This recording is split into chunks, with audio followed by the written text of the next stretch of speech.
Welcome to the Gay Buddhist Forum, where teachers from all schools of Buddhism offer their perspectives on the Dharma and its application in modern times, especially for LGBTQI audiences. These talks are offered freely to the world and made possible by appreciative listeners. If you would like to support our efforts to share the Dharma with underserved audiences, please visit gaybuddhist.org. There you can donate, find a list of upcoming speakers, or enjoy many hundreds of these recorded talks dating back to 1996.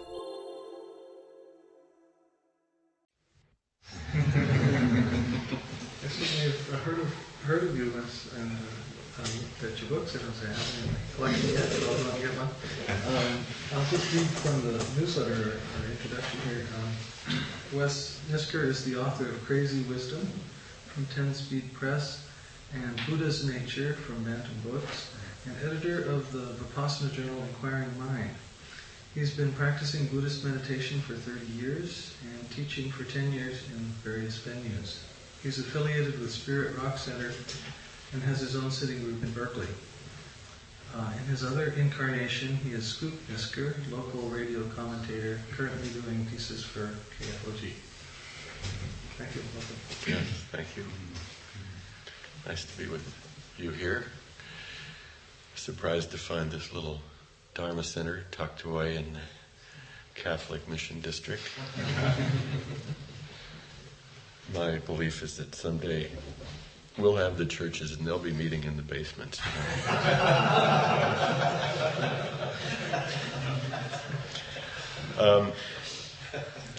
I want to ask just to begin, how many of you feel like you're kind of beginners on this path, or beginners in Buddhist practice?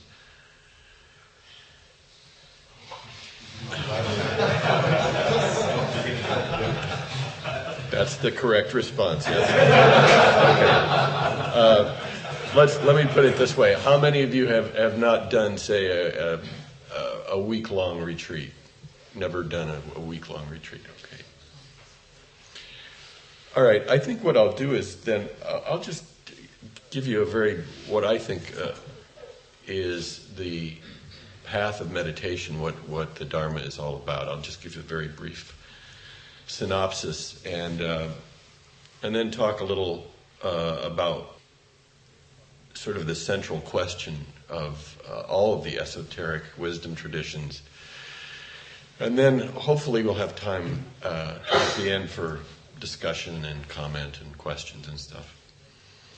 I think one of the best and easiest ways to define the Buddha's teaching and what the path of meditation is all about is through what the Buddha called the three characteristics of existence, which are impermanence, unsatisfactoriness, and no self, or anatta, non-self. Impermanence is a fact of life that we all can understand very readily, very easily. We can understand it in this moment where we cannot hold on to this particular sense impression, this particular experience that we're having right now. Already it's gone. On a very radical level, everything is changing in split seconds. In a longer term, you can think about where the struggles of 10 years ago are now, or where the worries of 10 years ago, if they're still the same, have they changed? Where is your mood, the mood you were in last night at 5 o'clock? Is it the same right this moment? Has it changed at all? It's recognizing on a very intimate and personal level this truth of impermanence. And when we sit and meditate, we begin to see it happening very clearly. When we really begin to see it happen, when we really begin to grok it, the mind begins to let go a little bit. It knows that it can't hold on. It starts to learn that it can't hold on. Because of impermanence, there is no satisfaction. There are moments of joy and happiness and, fulfillment. But what the Buddha was saying is, and he's often criticized as being very negative because he said that life is basically unsatisfactory. Basically, he was just being a realist. That what he was saying was life is a little bit like Chinese food. You're hungry, you eat it, and a few minutes later or a half hour later, you're hungry again. That there's no place to rest because of radical impermanence. There is no lasting security. There is no lasting happiness.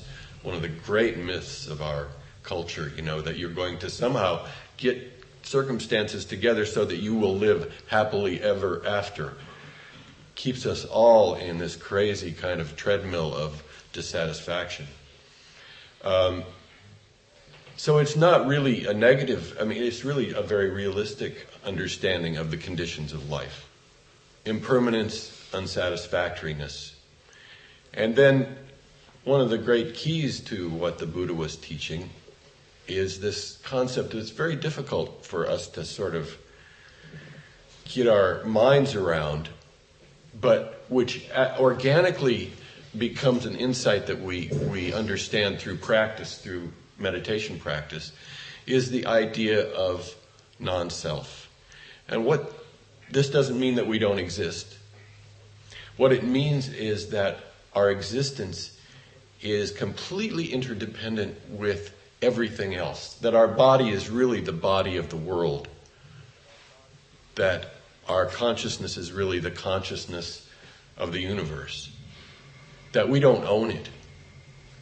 That our life is a temporary appearance arising out of all sorts of causes and conditions that we could never trace. The Buddha said you never want to try to trace your karma because it'll drive you crazy, because there are so many streams going out in so many different directions.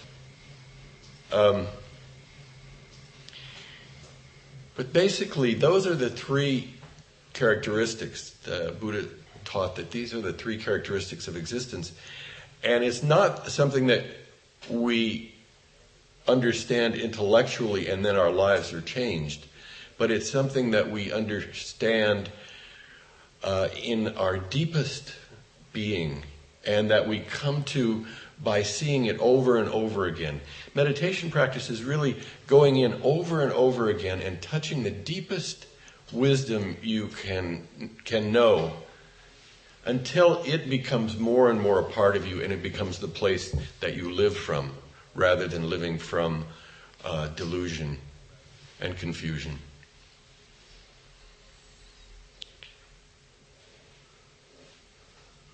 There's a wonderful practice in the Tibetan tradition of raising appreciation for being born a human being, which is very contrary to our sort of cynical attitude about life in this culture, and life's a bitch and then you die, or whatever, The Tibetans really raise this appreciation because they say this life is so precious as a human being that we should not waste it. Because as a human being, we seem to be the only creatures that can actually see ourselves in context. That we can see through the membrane of self into the fact that we are not separate, disconnected beings, but that we are indeed a part of all things, a part of nature, for sure. And so there's a very precious existence that we have. They also raise appreciation for being born at a time when the teachings are available, when the Dharma is alive. The Buddha's genius was developing all of these incredible methods by which you actually can go and experience for yourself the truth of your existence. He said over and over again, don't believe me. Don't believe what I say. You have to go and explore it for yourself, because it's an experiential wisdom. It's not knowledge, it's wisdom. And that only comes through experience. So the question that we examine when we sit down to meditate, I mean, there's a lot of misunderstanding about meditation. And a lot of people feel like, okay, I'm going to stop my mind from thinking when I meditate. I'm going to get rid of something, or I'm going to find a special state of being. That can get you into a lot of trouble. Because, as you probably have noticed, you sit down and you attempt to pay attention to your breath or whatever your primary object of meditation is, and the mind continues to think, and the feelings continue to arise. And it's not a question of stopping those. It's a question of beginning to understand that they arise on their own, that they are part of old patterns that have been put into your mind, perhaps in early childhood. They're part of the instinctual process of being a mammal, being an animal, which is what our nervous system is the basis of its construction. It's beginning to see how life lives through us and how little really we are in control of it. Chogyam Trungpa said that meditation and the spiritual path is insult after insult. And really the number one insight that we begin to gain when we start to practice is to see how unconscious we usually are, and how reactive the mind is, and how a thought will float up from somewhere, from some cue, from some physical, stimulus, whatever. And immediately the mind wants to grab onto it, play out its old reactions to it, its habitual knee-jerk, brain-jerk reactions. And then how caught up we get, how we create a whole world just out of this single stimulus and the mind's reaction to it.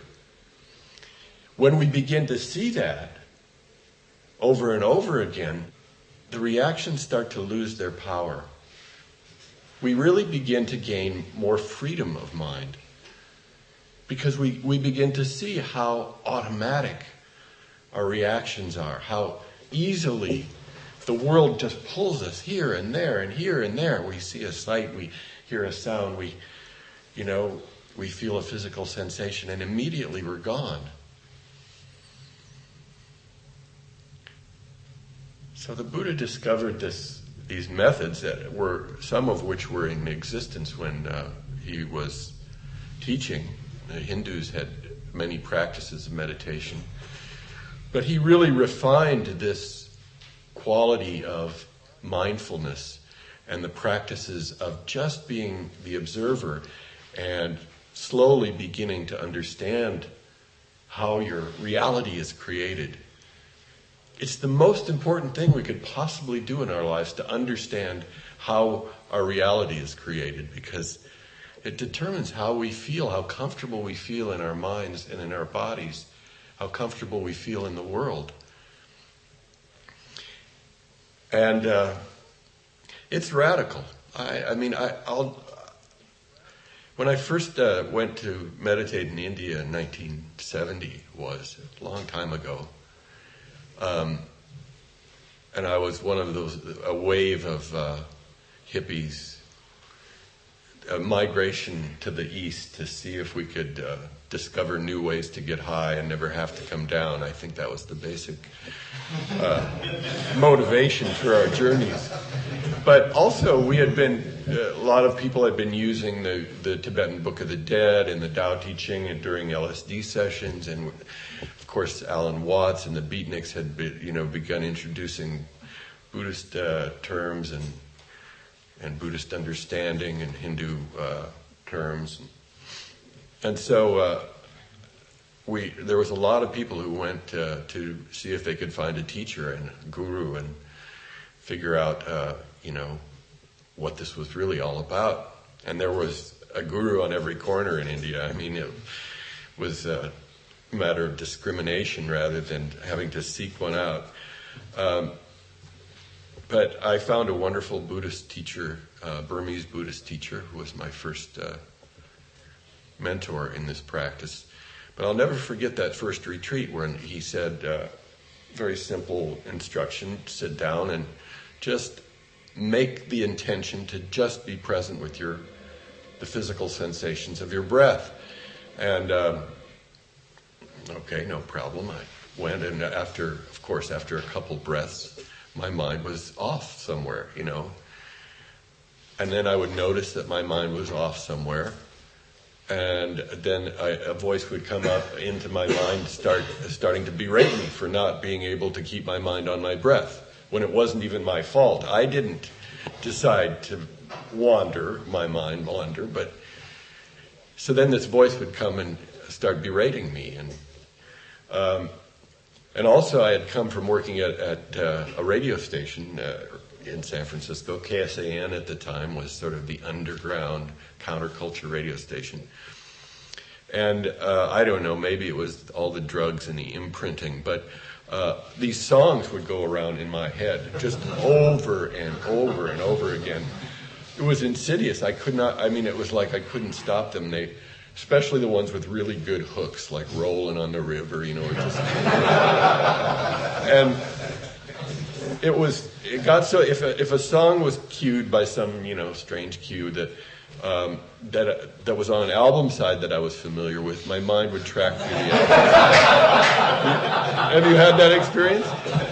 It was really, I knew I was in trouble. And there, you start to hear there's so many tapes in there, and they just go around, just almost, it seems, randomly, but they're usually you can find some little cue or cause or condition. And then began to pay attention to my body and how it started, my legs started hurting without asking me. I got hungry, tired. You start to really realize how the body has a mind of its own, or a life of its own. And you really start to wonder, who am I in that mix? Where am I? What if that is me? Or mine? And it's really the central question of all the great traditions. Socrates said, "Know thyself," and the Hopi say, you have to ask 3 questions in this life. Where did I come from? Where am I going? What am I? And the Hindu Advaita Vedanta masters, they say you just must ask incessantly, over and over again, who am I? Who am I? Of course, if you ask the master, who am I, the master will respond by asking, who is it that's asking the question, who am I? He'll just keep pushing you against the wall. And the Zen masters have wonderful ways of saying, who am I? Who is it that's going in and out of these 6 sense doors? Or who is it that's dragging this corpse around?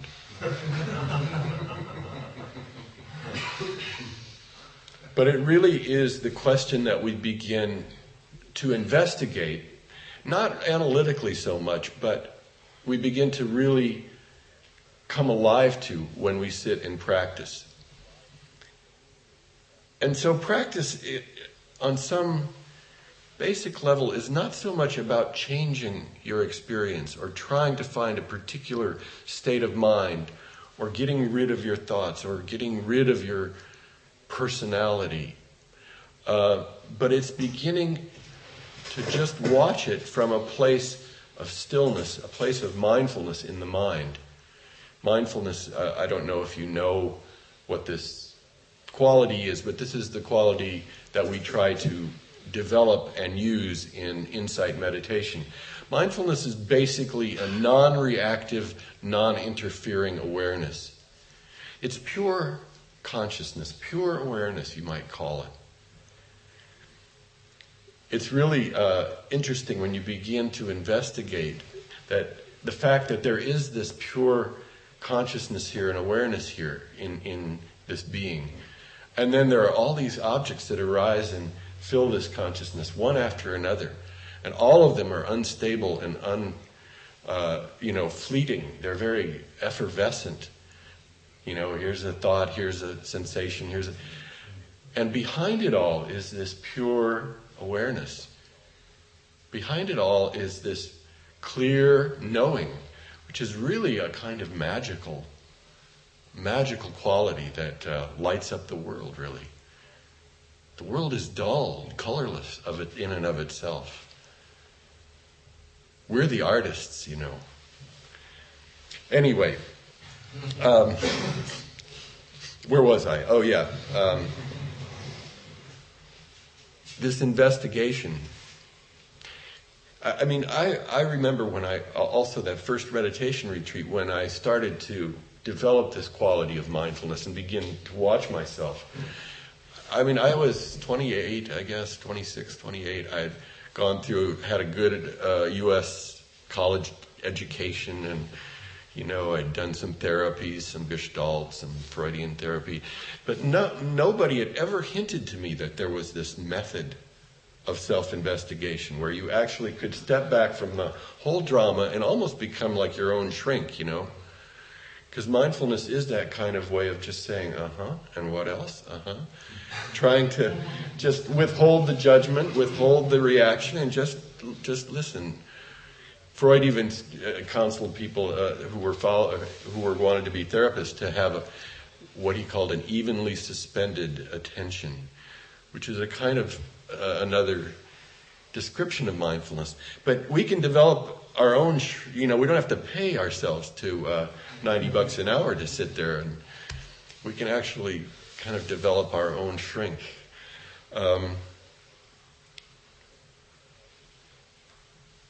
But it's really a magical understanding and a magical path. Difficult, not easy, but wondrous, and a continual revelation. I don't know. It's hard to know who I would be without it. You know, you don't have a control group that sort of doesn't do meditation, so that you can really notice the results. But I've always felt myself to be somewhat a cynic in recovery. You know, I've always had a kind of dark, cynical take on life. Who knows where it came from? I mean, I used to blame it all on my mother, but recently they have discovered genes that select for certain personality types. So maybe it has something to do with, who knows? It's a Jewish inheritance or something. But that's another thing, it's personality.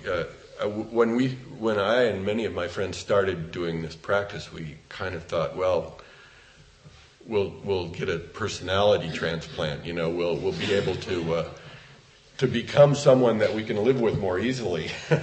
But everybody's basically the same as they were when they started out doing the practice 20, 30 years ago. And it's not that you change your personality so much as that you stop taking it quite so personally. You see that it's just sort of the instrument that you were given to learn on.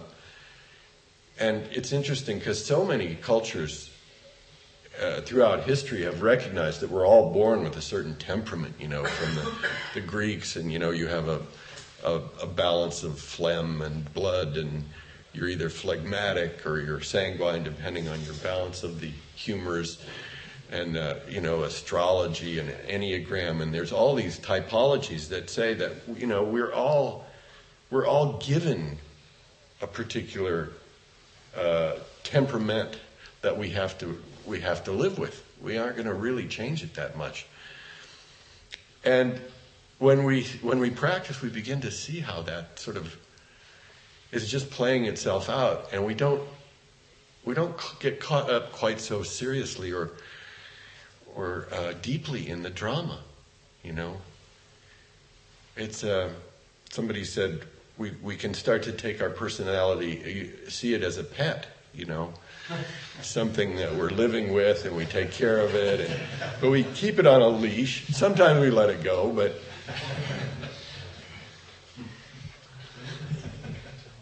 but it's interesting. It's really a process of self-investigation. In the process, of course, in the mind, the initial stages of meditation practice are usually developing enough mental concentration and enough of the settled quality of mind to actually notice what's happening, and to notice it clearer and clearer, and to notice it sooner and sooner.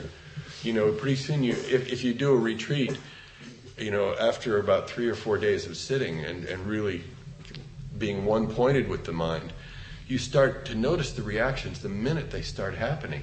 And you realize that you can just let them go. And there comes a real sweet feeling of freedom.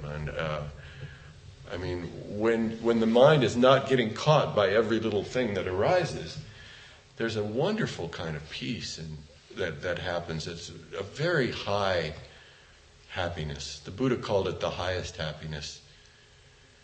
That it's really, really exquisite. So I guess I'll see if you have comments, questions. Clint, yeah.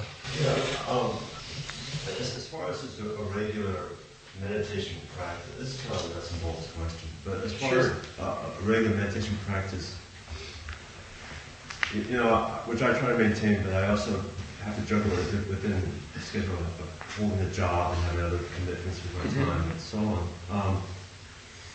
I don't know if you can answer this, but what do you think is like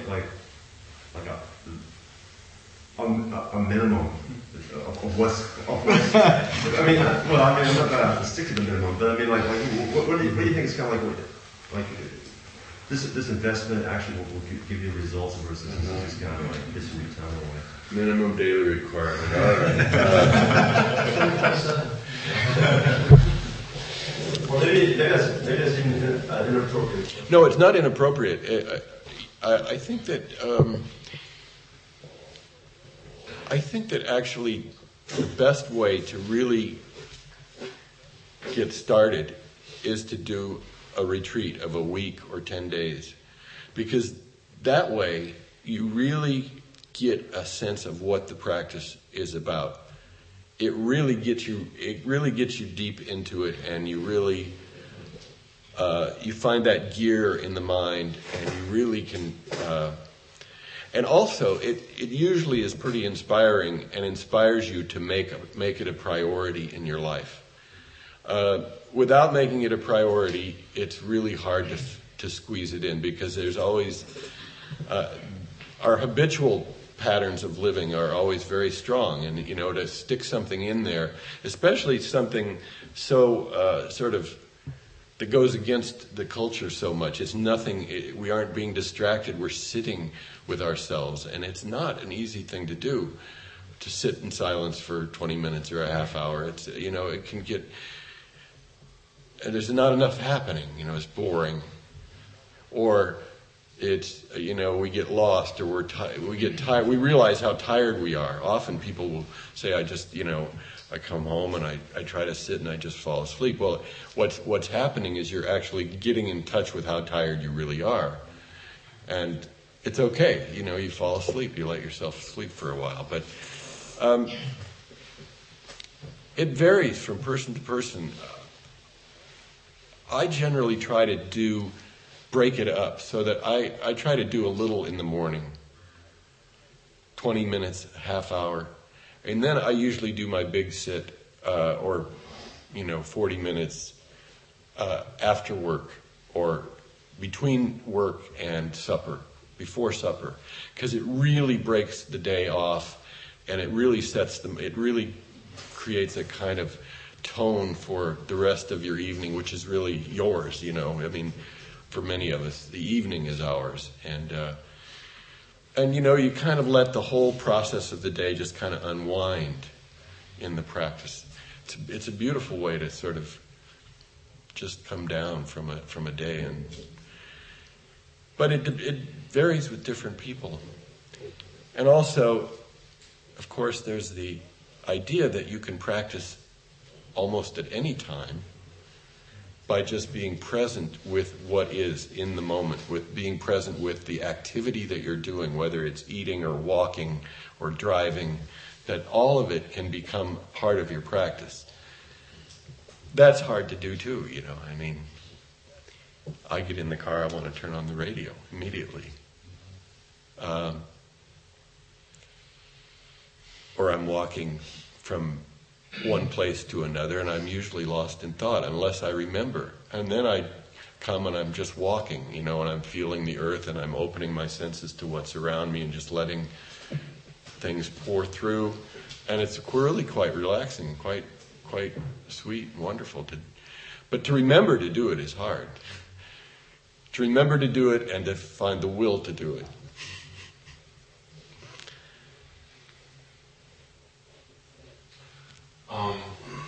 What first came up to ask the question would be related to the idea of intention. And then I started thinking of, no, I'm going to ask them how to be discriminating with a teacher, or how your approach would be to being discriminating with teachers. And then that sort of floated over to your relationship with the Eightfold Path and the precepts. So I'll give you a choice after all. The precept issue kind of came up, I think. That was my final question. So does that make any sense? Yeah. Well, the precept issue is the precepts, in case you don't know, are you take vows. If you take refuge in this path or refuge in the Buddha, you can take vows, and you're encouraged to take vows, not to steal, not to lie, not to have sexual misconduct, which is basically non-harming of others, not to take intoxicants, and not to kill. Did I say not to kill? Yeah, right.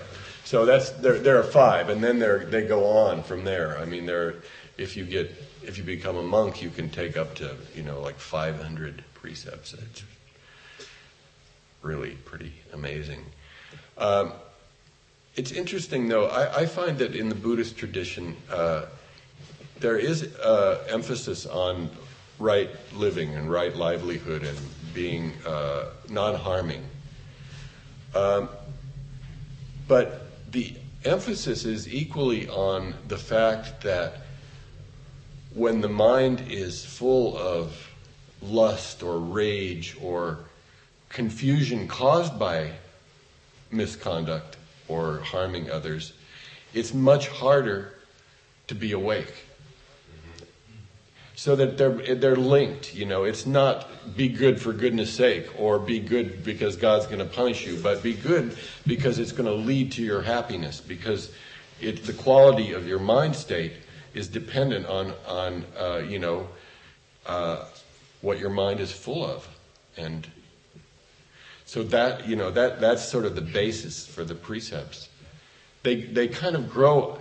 I mean, at least in the West, those of us who went to the East and brought this stuff back sort of emphasize it as growing organically with the practice, the precepts. Anything? Does that address your question, or? Yes. Yeah, I was going to ask about, tantric work works, with lust very heavily. Yeah. And it also works with these energies of anger. But I just wonder if you notice our Western culture is so deeply into confusion and ignorance that perhaps what I'm seeing is that Buddhists,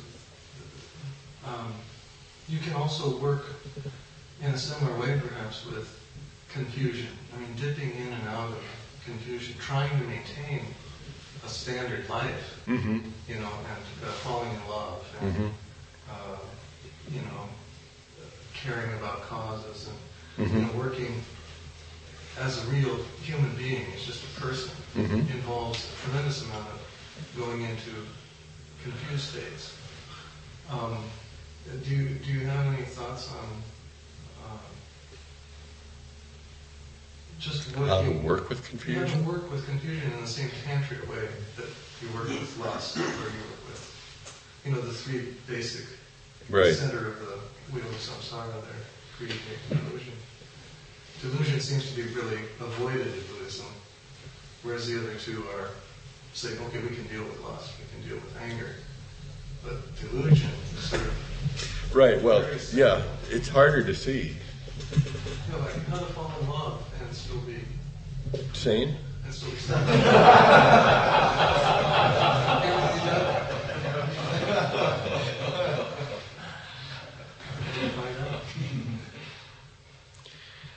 Well, I'm not an expert on, how the tantrikas work with those energies. I know that in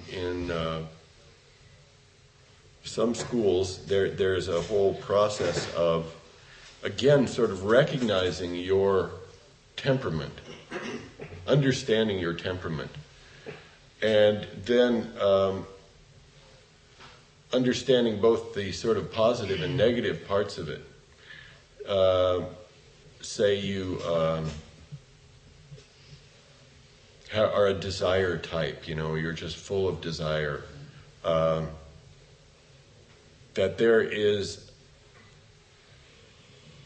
a way of taking the ego out of that and making that energy into a positive kind of energy where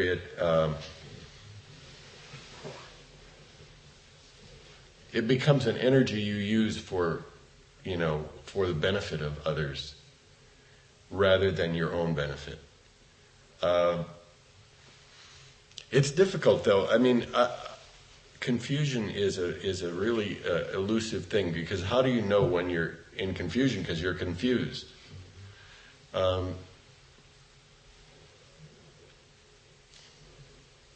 You have to make it a priority that you're going to try to be as unconfused as possible and try to stay, again, as centered as you can, and remember to come back and see what's happening. Is the mind completely reacting in its usual way, and is this going to lead me to some kind of satisfaction, or the other people involved? To really question and to question it, you have to catch it. You have to catch it before you're lost in the behavior or the mind state, and that requires practice. Just practice over and over again. We're all somewhat confused. I mean, it's. I think there's a danger in getting on this path of thinking that we're going to, become these wonderful beings of bliss and light, and that's just around the corner. I don't want to be pessimistic, but I also think that we can tend to take on Buddhism the way we took on the American dream, and think that we are going to be able to find perfect peace and endless happiness, and it generally doesn't work that way. And also we have to recognize that we're working against millions of years of evolution. I mean, for one thing, we're built to feel a lot of dissatisfaction. They've done studies, actually some genetic studies. They found a long and short version of a gene and the short version selects for kind of mellow people and kind of satisfied people, and then the long, or the other way around, I can't remember. The long one selects for kind of anxious and nervous and dissatisfied people. And they found that like 80% of the random sample that they studied has the gene that selects for anxious and nervous people. So maybe the happy people are not fit for survival or something. It could be, but the case is that we really are animals. I mean, we hate to admit that. We've always hated to admit it. We denied Darwin for so long, but there's a real wisdom in sort of understanding that, this is the way we're built, and, we have these imperatives to, get our DNA out there and to, survival, I mean, my God, if you do sit for a half hour and categorize how many of your thoughts have something to do with your survival, it's 99% of them. And so they're not bad, I mean, it's actually the organism's working for your benefit. It's trying to help you stay alive, etc. But then at the same time, you see that it's impersonal. It's archetypal. It's universal. This is a quality that is here because I am a human being. And that starts to give you freedom, because when you take it very personally, you're really lost in the drama. You really think this is mine, and this is all about me. And it isn't all about you. It's all about all of us. So, what was the question I was answering?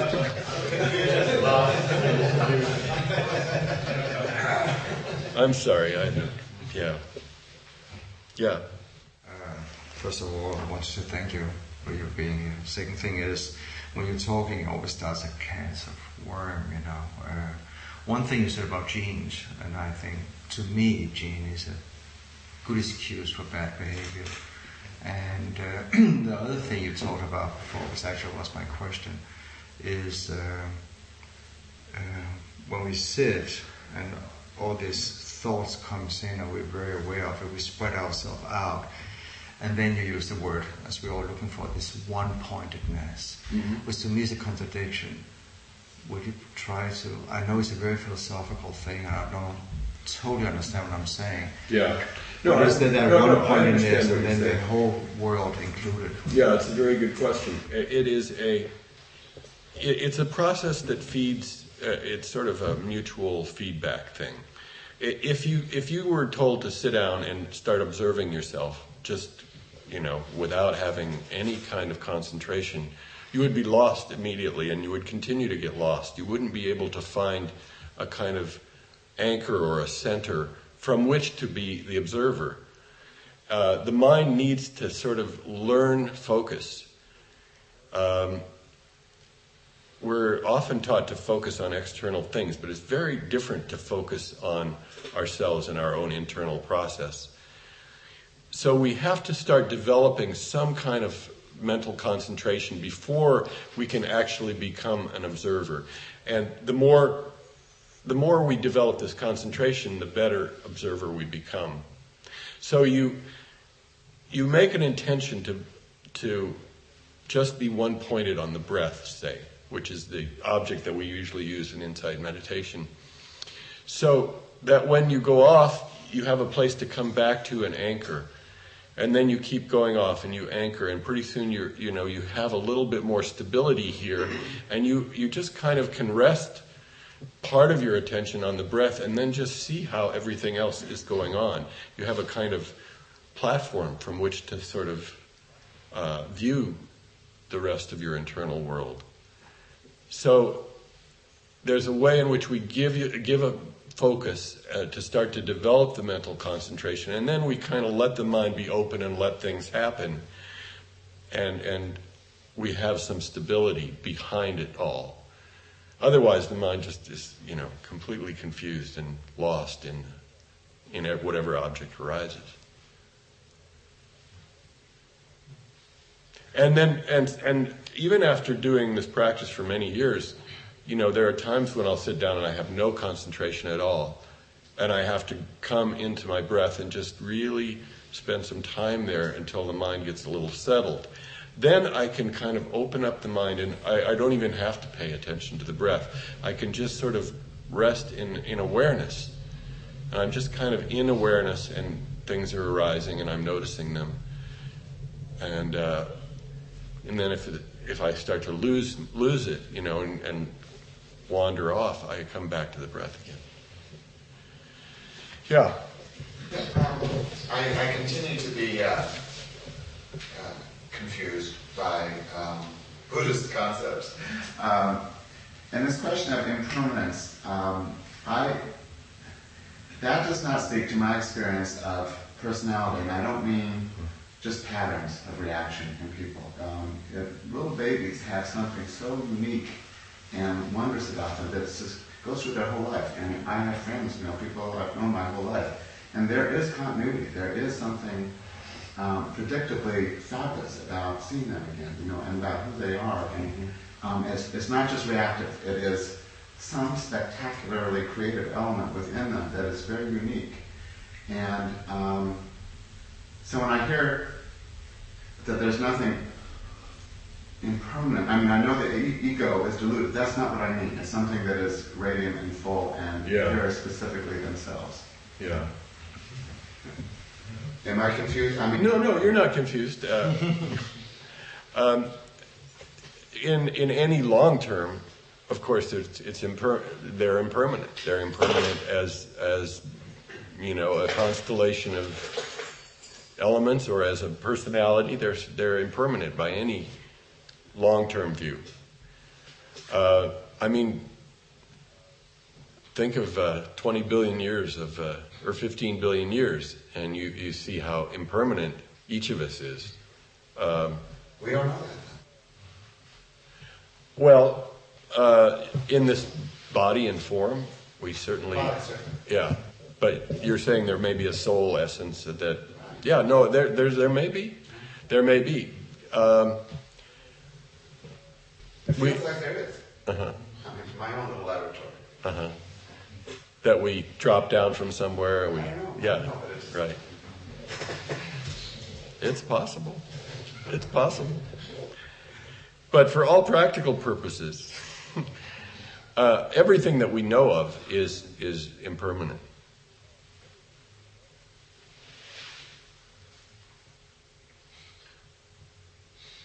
I guess I'm not there yet.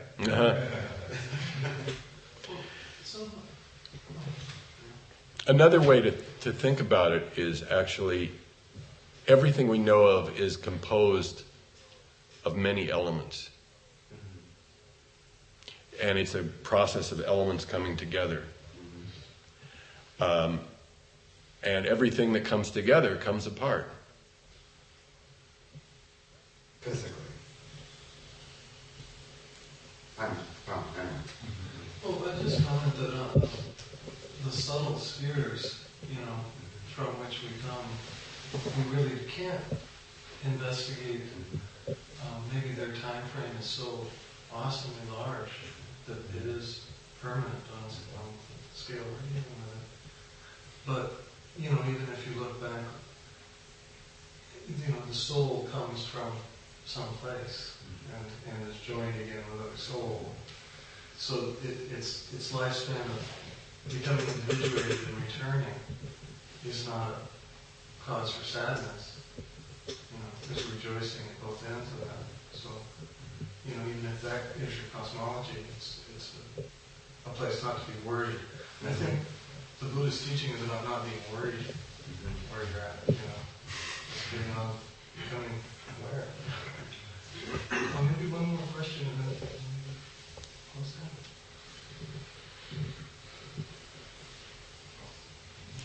Yeah. I just have a little bitty, actually, a closing question. You've been talking about your experience, especially with songs getting stuck in your head and so on. I'm a professional musician, and that is the single toughest thing in my practice. Is everything else will dissolve when you go ahead and you note it. But I have found that the music will not very often, and I don't know if you have any thoughts on this, but I found that the only way to deal with it usually is just to let it bore itself to death. Yeah. I think that basically the only thing that works. Or the other thing is I sometimes try to feel it as a physical sensation, to actually experience its vibration if I can, which is also a good. Usually a good method for working with emotions, strong emotions or feelings, is to, as much as possible, take it out of the head and find it in the physical experience. Because all emotions have a physical component, a sensation component. And that is where we can actually hold them, be with them, without getting lost in them. Usually we get really lost in them when they come up in our head, in the old story. Yeah, eventually they've died out. Some new songs have come in, but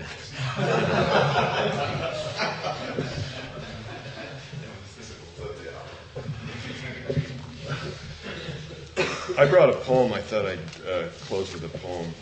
I've been reading a lot of Hafiz lately. I really like him. You know Hafiz? Sufi. Deepening the wonder. Death is a favor to us, but our scales have lost their balance. The impermanence of the body should give us great clarity, deepening the wonder in our senses and eyes of this mysterious existence we share and are surely just traveling through. If I were in the tavern tonight, Hafiz would call for drinks, and as the master poured, I would be reminded that all I know of life and myself is that we are just a mid-air flight of golden wine between his pitcher and his cup. If I were in the tavern tonight, I would buy freely for everyone in this world, because our marriage with the cruel beauty of time and space cannot endure very long. Death is a favor to us, but our minds have lost their balance. The miraculous existence and impermanence of form always makes the illumined ones laugh and sing.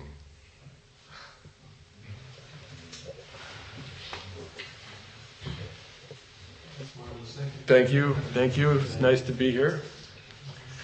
I hope you have good lives until we meet again. Thank you for listening to the Gay Buddhist Forum. If you would like to hear several new talks per month and be notified of upcoming speakers so you can participate live, please subscribe to this podcast, like us on Facebook, and join our mailing list by visiting gaybuddhist.org.